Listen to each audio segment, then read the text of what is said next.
Thanks for deciding to join In the Trenches with Dave Lapham, brought to you by First Star Logistics, as always, coming to you from our outstanding studios. And we have a great guest for you. Louis Breeden played for the Cincinnati Bengals for a long time on the back end. Unbelievable athlete. We talk about his 102-yard interception return touchdown against Dan Fouts and the San Diego Chargers. His interception in the Freezer Bowl. He made big plays for the Bengals defense. Talking about the Bengals defense, he's got some great opinions on that, great opinions on this football team overall and what the future holds for this football team. Louis Breeden knows of what he speaks when it comes to football and a bunch of other things as well. You're going to like it.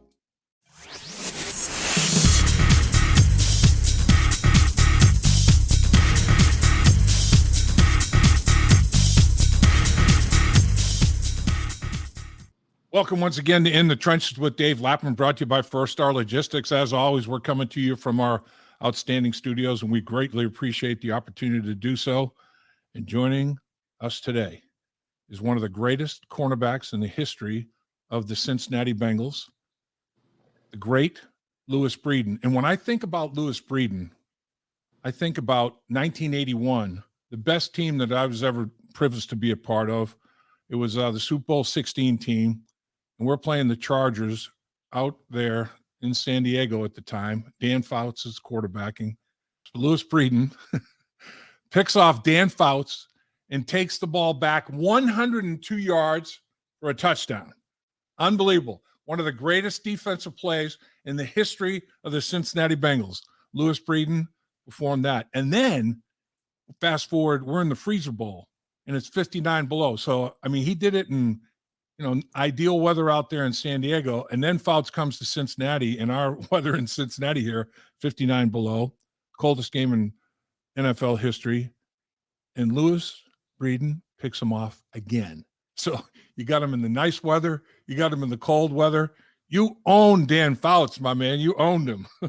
I love Dan Fouts, man. Dan Fouts, great Hall of Famer. But for some reason, he threw it my way, and I was able to get it a few times. But that was the Chargers, man, because, the Chargers threw it all over the place. They was much more prolific than anyone else in the league at that time. And everyone else is kind of caught up later on. But, you don't mind a quarterback throwing an errant pass every now and then. The great Ken Riley would always say in the fourth quarter when we're leading, "Hey, Louis, time to get some peewees, man."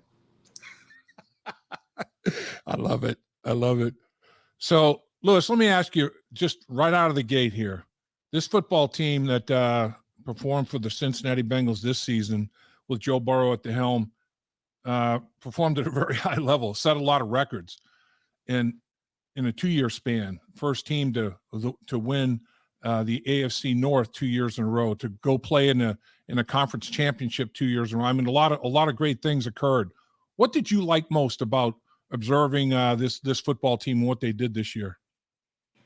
To be a good football team, you have to play well as a team, Dave. I mean, that offensive line we had in '81, with you guys playing together, it was a great, solid unit. It allowed – that is the biggest reason, as far as I'm concerned, for Kenny Anderson winning the Player of the Year, the way that you guys played up front. I think it starts in the trenches. And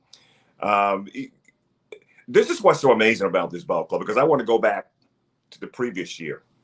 They went to the Super Bowl with an offensive line, had a couple of guys, Prince and Adeniji on the right side, hadn't played a lot of football. They didn't play very well. They didn't protect very well. They gave up more sacks than anyone in the league, but they made it to the Super Bowl and were, what do you want to count it, 1, 2, 3 plays away from winning. Could have easily won that ball game. I went to that ball game. Yeah. And after that loss, they replaced 4 of the offensive linemen. Is that an incredible feat? I don't think you're going to see that again, that a team can get like that with an offensive line that really didn't play very well. But they did play well together. They just hung in and they just make plays when they have to make plays. This year they were better. Offensive line brought people in. Defensively, they play a lot of zone. But I tell you what, man, they play well together as a team. They rush 4 people most of the time. And basically one guy who was a dominant pass rusher, that's Hendrickson. But they play solid. They just play solid, man. They didn't give up a lot. Fourth quarter, they didn't give a lot of points. In a football game, it's all about giving up points, man. You can give up some yards, but if you don't give up a lot of points, man, you have a chance to win the football game. So they're just a solid unit. And I've been trying to figure this team out, and you come up with 1,000 words, write an essay of what really defines this football team. And I've kind of narrowed it down to 2 words, Dave. If you can do that at all, 2 simple words that I think really is the biggest difference. It's still a team game. It's still about everyone. But those 2 words are Joe Burrow. Joe Burrow makes it work. And I can't see a very many quarterbacks, and I say all the time, not this year, but last year, Tom Brady could not have taken that team to a Super Bowl. He couldn't have won that many games behind the offensive line that was basically a sieve most of the time.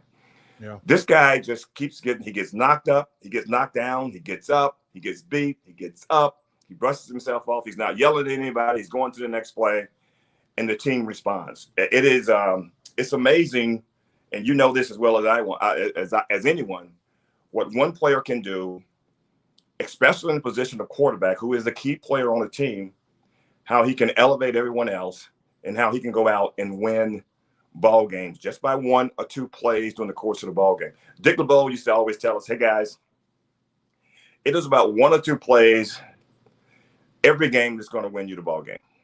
You're going to make plays, but just 1 or 2 of them is going to make the difference. And Joe Burrow he's just a big difference maker for him. But overall, though, they just have they have some good talent, great talent, rather, and they play well together as a unit. You make a great point. I mean, the Super Bowl 16 team had Kenny Anderson, who won MVP. The Super Bowl 23 had Boomer Esiason, who won MVP. And Joe Burrow is a solid, legit MVP candidate. He should be. He's going to win an MVP. They're going to win a Super Bowl, and he's going to win an MVP or 2. There's no doubt in my mind. I think you're right on the money there, my man. Yeah, I think so. I know I was having a conversation online with someone, and they were talking about, the Marvin Lewis era. Yeah. And there are some comparisons.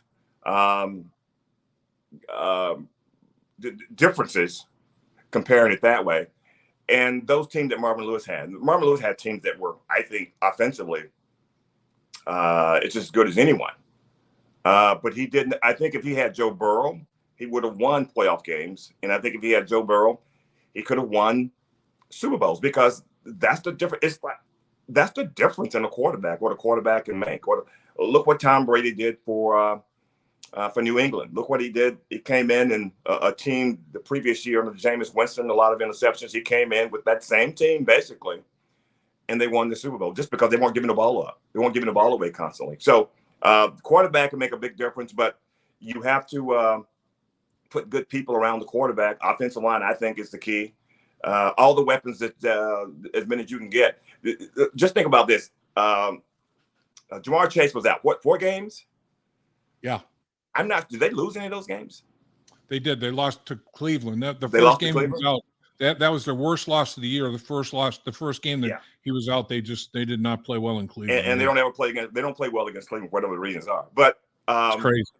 It's crazy. It's amazing how well they've done. And hey, look, I'm wearing this hat now for all the people who are a little moping and still crying about the officials. Hey, look, this team is going to be around for a while. They have a quarterback who's in place. He's going to make a heck of a lot of money. They may lose a weapon, but they'll bring other people in. And if they can keep that core together, they're going to be very good for a long time because, as I said before, the quarterback on most teams, he's always going to be the most important guy in the locker room because he can really elevate that offense. And even you may have a defense that doesn't really play that well, but if you can score a lot of points like Kansas City can, teams like that, you're always going to be in the ball game. Always. Yep. Sometimes no matter how badly the defense plays because they're able to score points. San Diego Chargers did that way. They didn't play well that defensively, but they won ball games. The problem was when they played good teams in the playoffs, defensively, they struggled, and they just didn't get to the Super Bowl. Right. Absolutely. No question about it. You look at it, Zach Taylor has been very fortunate as a head coach to have his coordinators intact, offense, defense, special teams, for the first 4 years of his professional coaching career. But these last 2 years, you go to the AFC championship game 2 years in a row, and you go to the Super Bowl one of those years, teams are going to say, hey, I want a little piece of that success. So now his coordinators are being interviewed for head coaching jobs. Looks like Lou Anarumo is a finalist for the Arizona Cardinals head coaching job. Dan Pitcher is going for his second interview to be the offensive coordinator with the Tampa Bay Buccaneers, the Bengals quarterback coach. Brian Callahan looks like he's a finalist for the Indianapolis Colts head coaching position. So now, boy, that coaching staff that has been rock solid, intact, and together as a unit might see some changes. But that's the price of success, right? Everybody wants a piece. Yeah, it is, and it's great for those guys who are having those opportunities, because I have read and I've seen some of those things. But they've been talking about, especially a guy like Anarumo, the defense coordinator, what they did defensively. It's just it's amazing. Not a lot of the guys are not, well known nationally, but as a unit, thanks to the coordinator, they played extremely well, exceptionally well. Teams didn't run up and down the field on them. They didn't give up a lot of plays. The defensive backfield, and I know the defensive backfield, some of the corners have been maligned somewhat, but they play well as a unit, and that's what you have to do. It's not about name recognition nationally. It's about what you do on the football field. You keep those stats down. You keep yourself in ball games. You're going to win it, especially what they can do offensively. So I'm happy for those guys. I mean, everybody wants, maybe not everyone, but guys dream to be a head coach, man.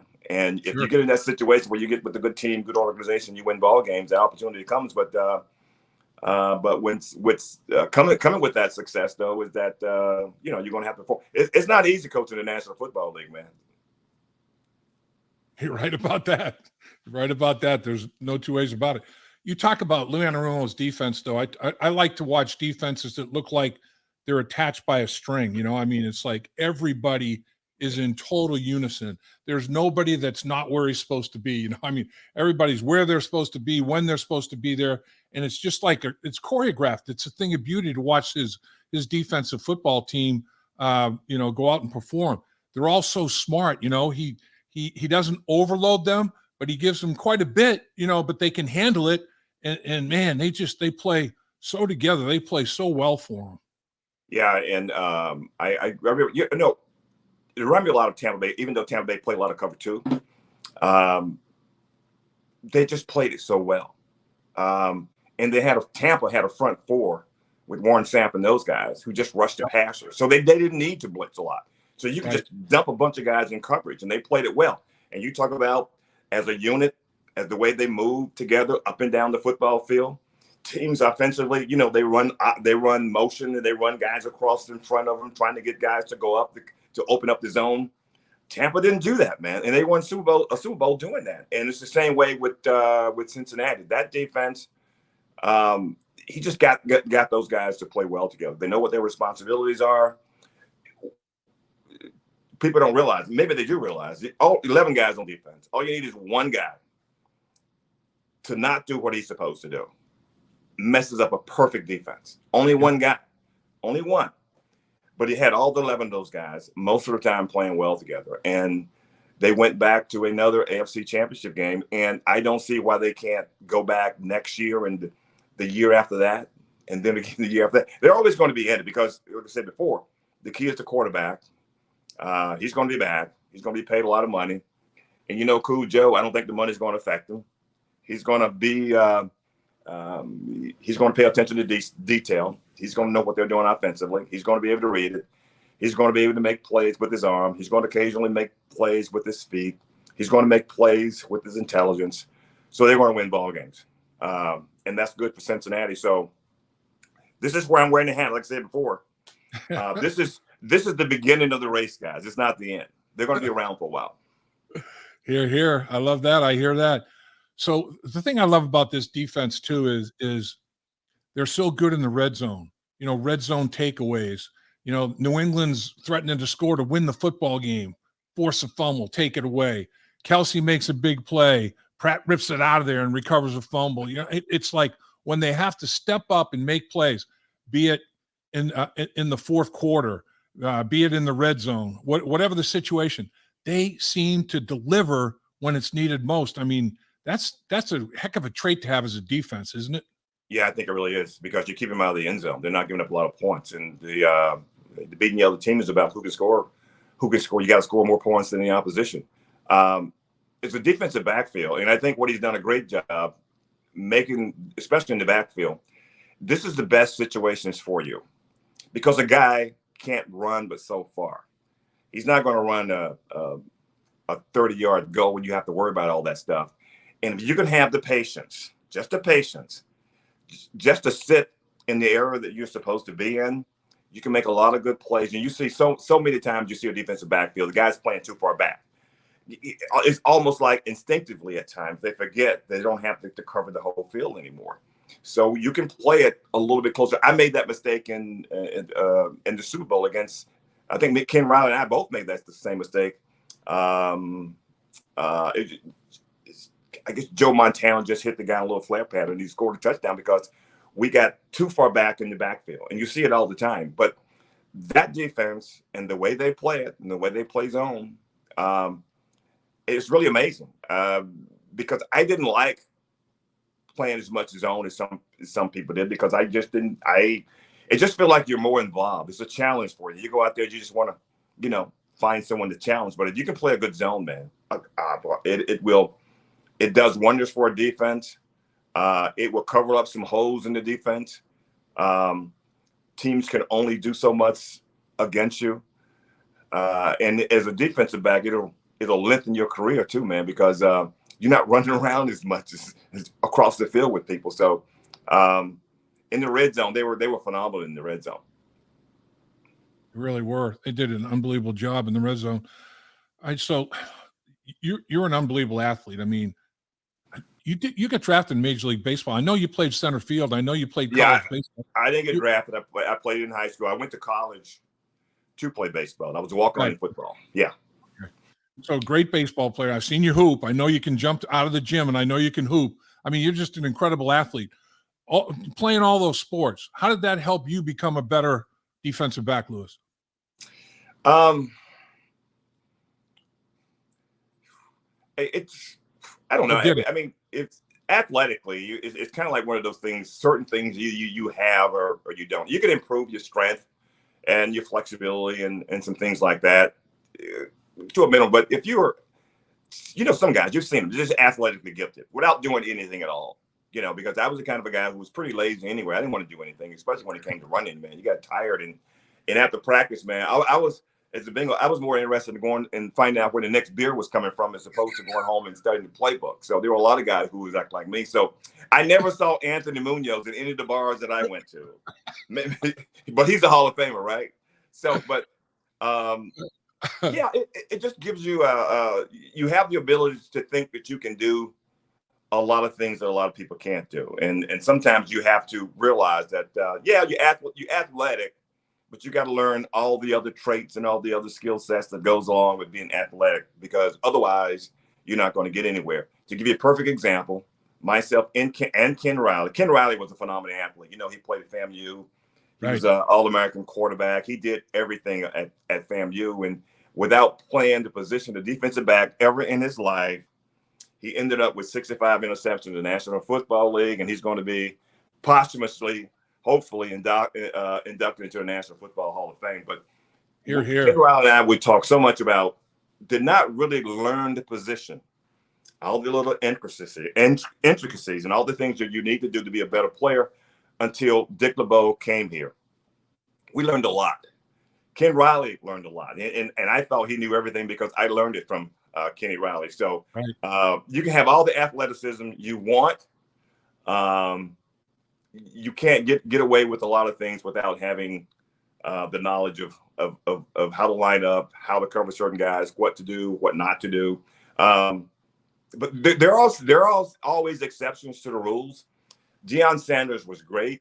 I would never teach anyone to do the kind of things that he did, especially in bump and run, because people don't have that kind of talent to do it. He did some things that were like, I would never try that. I mean, he would actually in bump and run would make steps towards the wide receiver. It was uncanny, just that kind of quickness. And I wouldn't advise anyone to try and play it that way, but that was Deion. But athleticism is great, man, but you have to learn to use it by incorporating all the other stuff that's going to take you to the next level.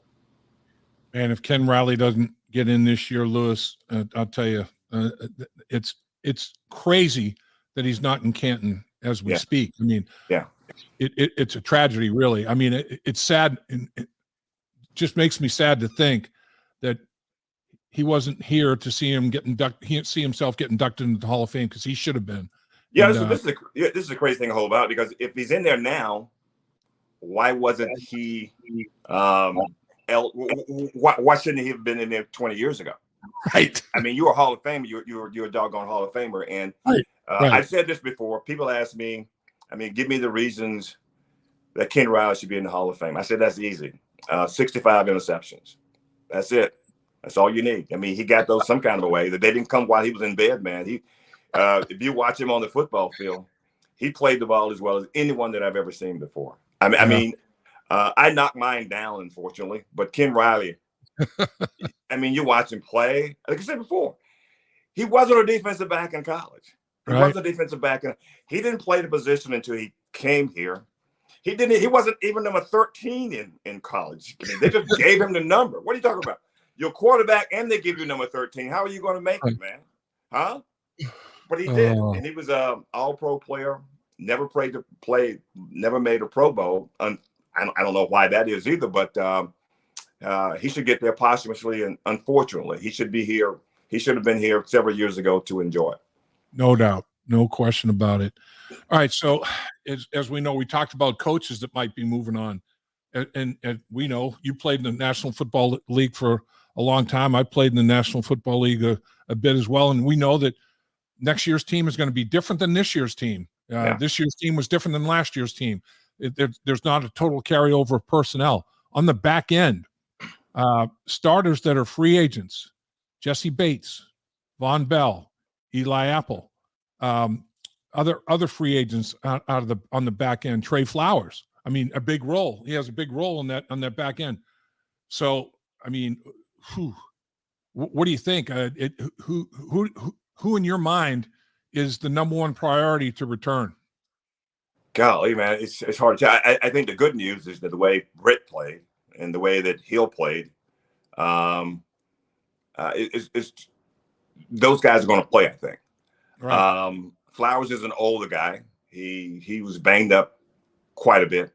Awuzie, hopefully he'll return because he was the best cornerback.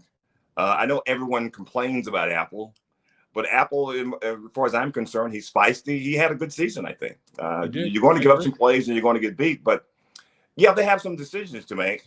Yeah. But a lot of it's going to be alleviated. Like I said before, they found out something about Britt, and now with Dak Hill, I think he's going to come in and make that transition. I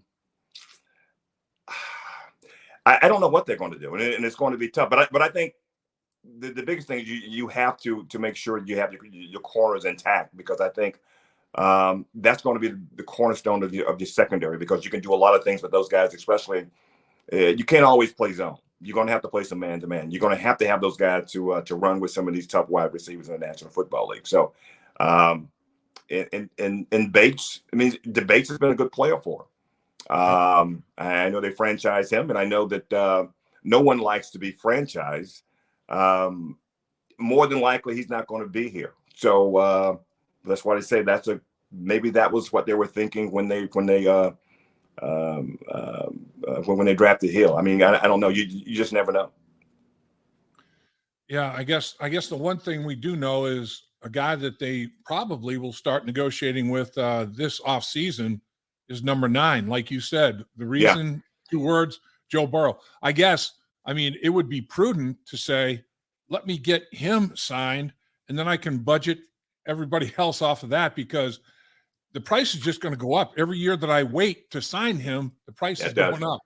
I'm pretty sure they've been having talks, trying to get some parameters with those numbers. Those numbers are mind-boggling. Those numbers are well beyond our entire payroll, for one guy. Can you believe that? But I'm happy for it. But they're going to get him signed. And the price for quarterbacks have gone up exponentially over the last few years. And I think some guys have been overpaid, but that's always the case. There's always positions the next guy up. You got to maintain some guys. So next guy comes up may not be better than the best guy in the league, but contract comes up, he's going to get the most money. So they're going to have to pay him. Gosh, he's good. He's too good to lose, and you're going to have to find ways to sign some of these other guys too. So that's the beauty of it organizationally. And the Bengals have struggled in terms of drafting and developing. I use developing two offensive linemen, I think, more than anything. I mean, they've had to bring three guys in as starters. They drafted guys that haven't played very well. So even though I was glad to see the last couple of games, I did see Carmen. He really played well in those ball games at left tackle, which position he played in at college. So maybe that's just a natural position for him, and maybe they found out something that he's going to be a better player and better suited at left tackle. I mean, you never know, but they're going to have to. I think the biggest thing they're going to have to do is they're going to have to find a better way to evaluate and bringing guys in. They've missed, just completely whipped on too many guys, and it sets you way back. What was the center name from Ohio State? Billy Price. Billy Price. I mean, from day one, I could just see he wasn't a very good football player. I don't know whether it was he wasn't drafted in the right position or whether he was developing. Maybe it's a combination of both. I don't know, but I know he wasn't. What was he drafted? 20 something maybe, but yeah, he wasn't that kind of a talent. Neither was John Ross. So when you miss, I remember a few years ago, what was it? Fisher and Obuehi. Neither one of those guys turned out. You can't keep missing on offensive linemen. It sets you back. And if you have to keep bringing guys in, the problem is you're going to have to pay a lot more money for it. And you don't have those rookie contracts to work on, those young, So they're going to have to find a way to evaluate talent, which I think they've been missing on over the last few years. I mean, it was easy for Joe. It was easy when you finish at the bottom in Joe Burrow. That's my granddaughter. She's 2. She could have made that pick, and Jamar Chase, my granddaughter's only 2, but maybe she would have gotten that one right. I don't know, but I think those are easy, man. It doesn't take a genius to figure those out. Do you think? It's the other ones, and you can't keep missing. I always say to people all the time, I say, man, look, I look at these things when some of the guys are supposedly the top guys in the league, and I see what the Bengals draft, and I go by and I watch film. I say, I don't see what they saw. I don't see what everyone else is talking about. I remember Ken Riley and I, we used to do it all the time in training camp, because when certain guys are drafted and we play against them, I said, if we know this guy shouldn't have been drafted number 1, why is it that they didn't? I don't know what they were looking at. So I don't know, man, but they're going to have to find a better way to do it, because if you have to bring guys in from free agents and you can't develop your own talent, it's going to set them back even further. Let me get you out of here on this, and appreciate you giving me all the time that you did, as always. The Bengals are Super Bowl contenders. I mean, they're this close. They were this close again this year. They lost 5 football games. 4 of those losses were by field goal. Wow. At the gun or close to at the gun. I mean, they were there in just about every single football game. And like we talked about, the worst loss of the season was up in Cleveland for whatever reason. But at any rate, your Super Bowl pick. You got the Kansas City Chiefs, Philadelphia Eagles. Who does Louis Breeden think wins the Super Bowl, and why do you think so? Oh, gosh. It's this one is, everyone is saying it's kind of a 50-50. And I just saw today, I think they scored the same number of points. Yeah. There were some, they were the same record. There were some other comparisons too. And same number of Pro Bowlers. Same number of Pro Bowlers. You saw that too. And it's like, I like both, man. Think about Philadelphia though, man. I was with Mike Quick. Mike Quick is from my hometown. He's a wide receiver. We grew up together, and he does their radio. And I had a chance to play golf with him. Myself, Archie Griffin, and Steve Kreider up in Hudson National in New York, and we were talking about Jalen Hurts, and he was saying, that's a course in there now. Woo. Oh, it's an awesome course. Thanks for Steve Kreider, man. Steve Kreider belongs to more golf courses than I have golf balls. A bunch of them, man. And we were talking. He says, man, Jalen Hurts is a good football player. they just have to let him play and not give up on him. You see what he did? And we're talking about the playoff games that he played last year, which didn't turn out right. But he said the kid is such a talent, man, and he proved it this year. So that's a player that didn't give up on. I'm concerned about his health, about his arm, because he didn't play like the Jalen Hurts that played all year during the course of the season. So I think the quarterback is going to be the difference maker, and I just can't see myself betting anything against Patrick Mahomes. And I think it'll be a close ball game, and I think he will be the difference maker with his ability, just with his uncanny ability, same as Joe Burrow has the ability to do, just to make a play, and you'll go away, and you're going to be scratching your head until you're bald, trying to figure out how in the hell he did it. Because I think that's the kind of ball game it's going to be, and he's going to do something spectacular. He may throw an interception, but it's going to be something spectacular, which he always seems to do. And Kansas City, I think Kansas City is going to win. I wouldn't bet money on it, but I think they're going to win the ball game. Yeah, I think it's going to be an unbelievable ball game as well. I think, the two teams that they had the best record, they both had the identical record. They're both looking at 16-3 right now, which is crazy going into the Super Bowl, but two really good football teams. And, I hope this Super Bowl lives up to the hype. So many times with the Super Bowl, this is going to be a great matchup. And it doesn't turn out that way. I hope this one does, for the sake of everybody, particularly the networks, because they pay a lot of big dollars for it. That's for sure. Pay a lot of money, yeah. They sure do. The only people who don't want it to be going down to the wire are the players themselves. They want it to be a fourth quarter 20-point lead, so they can sort of relax a little bit and not have to worry about it. But I think it should be. There's nothing like Sunday and anticipating early in the morning, waiting, and it seems like it can't get here, and they have all the analysis and all this. Shut up. Just put on the football game. I want to see the guys play. I know. That's a long day of pregame. That's the longest pregame show ever in the history of mankind, man. And it's killing the play. Like at Super Bowl, man. I was ready to play, man. Come on. I want to get out here and play. The longest night, the night before, you answer, you can't sleep, and the day comes to the ball game, and it doesn't get here soon enough. It seems like it's the longest day ever. Yep. I remember getting adrenaline rushes like, oh, no, it's too soon. Don't be getting these adrenaline rushes now. Calm down, man. Calm down. We got a couple hours left yet. Here we go. And I remember you guys would always get to the stadium early. Am I correct? Yeah. And did you on Super Bowl day, did you get down there an extra hour earlier or what? Yeah, we did. And, man, sat there. I remember sitting on that bench in the sideline before the game, and that's where I got a rush, and I'm like, oh, no, this is too early. We got too long before kickoff, man. It was crazy. Louis, you're the best, absolutely. And as always, appreciate your time, your knowledge, and can't thank you enough, my man. All right, man. As always, put my check in the mail, okay? You're the man. All right, brother. Thanks a lot, Dave. Good to see you. Same here, Louis. Dave Lapham here, and every day I am grateful for my experience to have played professional football. As a player, I realize self-motivation, leadership, and appreciating your teammates are key. At First Star Logistics, you can use those same attributes to create the life you want for you and your family. Build your future by working hard like I did. You'll see results both on and off the field. Call First Star Logistics today and be part of our winning team. Hey there, everybody. I'm Dave Lapham, and we do a podcast called In the Trenches with Dave Lapham, brought to you by First Star Logistics. And if you want to hit the like button on when you're reserving any video, that'd be a good thing to do. And if you want to subscribe and not miss any videos, make sure you do that, because we are going to try to cover the Cincinnati Bengals every way that they can be covered.